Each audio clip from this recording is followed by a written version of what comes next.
The hinges we're using in this kitchen are known as a Euro style hinge. There's a 32mm hole that needs to be drilled for each hinge. To do that, I use a drill press. I've got a fence set up over here, basically a right angle. The drill bit will bore on these I've got these marks on here to locate or to witness off of both edges of the door. Plunge it through, and then I'm going to pre-drill for some screws.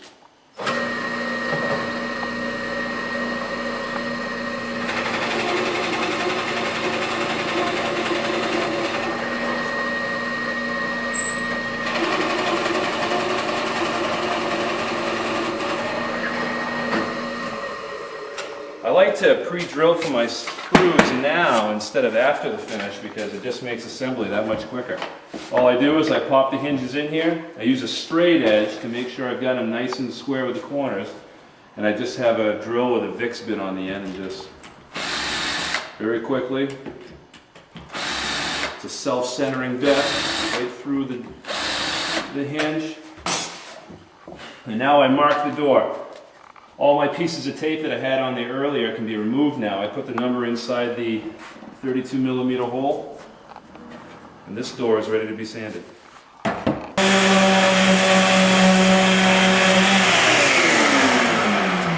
I sand the doors with 100 grit first with the random orbit sander. Then I like to bring it over to the edge sander over here. The edges of the door are still pretty rough from when I squared them up on the table saw marks and whatnot. So on the edge sander, I just like to go around each side, clean them up real quick. I don't want to remove too much material because I want to maintain that gap I had before.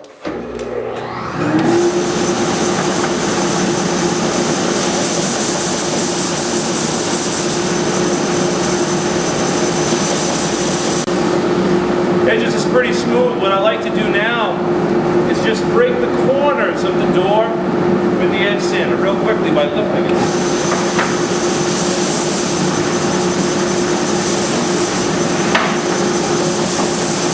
The last step for the doors is to run it over the joiner, which I have tipped back a little bit, to run a back bevel on the edge of the door opposite the hinges. The reason I run a back bevel is whenever the door closes in an inset application, this back corner tends to want to hit the face frame. If I remove that edge, the door can shut nice and easy, and I still maintain that 3/32 of an inch edge or reveal on the front side.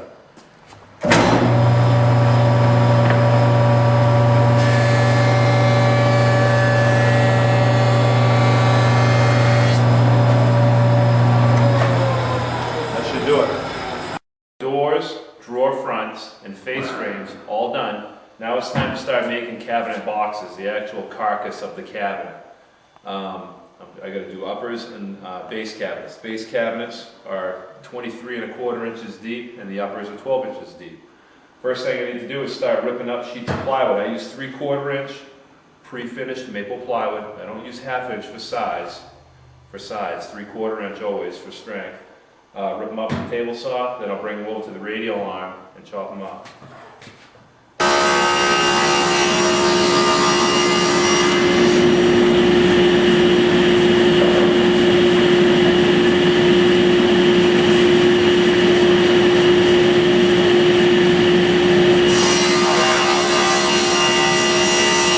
Over at the radial arm saw, I'm going to start chopping these up to just slightly over final size. Since my radial arm saw can only come out about 14 inches, I've got to make a cut, flip it, and then complete the cut. I got a stop set up over here, so each piece is going to be exactly the same size. With the pieces for the sides of the base cabinets and upper cabinets roughed up, I can bring them over to the table saw and mill them up to final dimension. I cut them a bit oversized because I don't trust plywood edges, are never square, and my radial arm saw isn't that square either. I just use it for roughing up. So I use the sled over here at the table saw to put a nice right angle. I'll then take the piece, turn it, set it down, go through the entire stack, and then set the table saw fence and mill it to final width.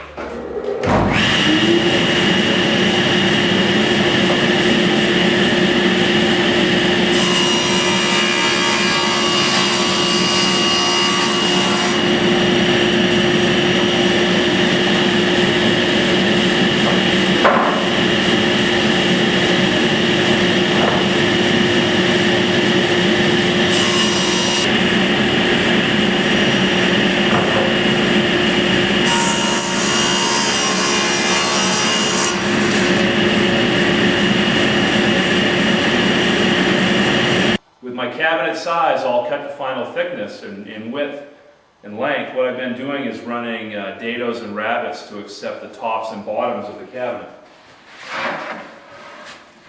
In the cabinet, I cut a rabbet at the top that will accept the top of the cabinet, and a dado in the bottom. I do this more for ease of assembly, but it also makes a very, very strong cabinet. I'm using table saw with a dado head cutter set at 3/8 inch height, and I've got the fence set far enough away to allow the width of the face frame to sit flat with the bottom of the cabinet.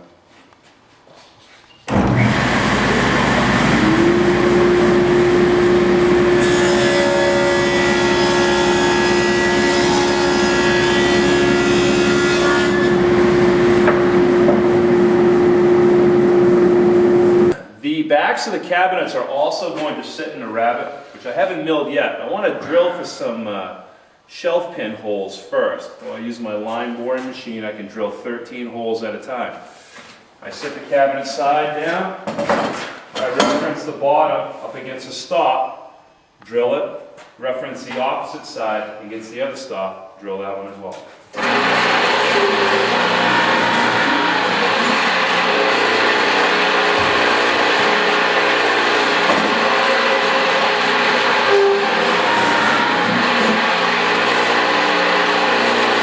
Next step for the sides of the cabinets is to run over the pocket hole machine, the face frames attached to the front of the cabinets with the cabinet sides with pocket holes.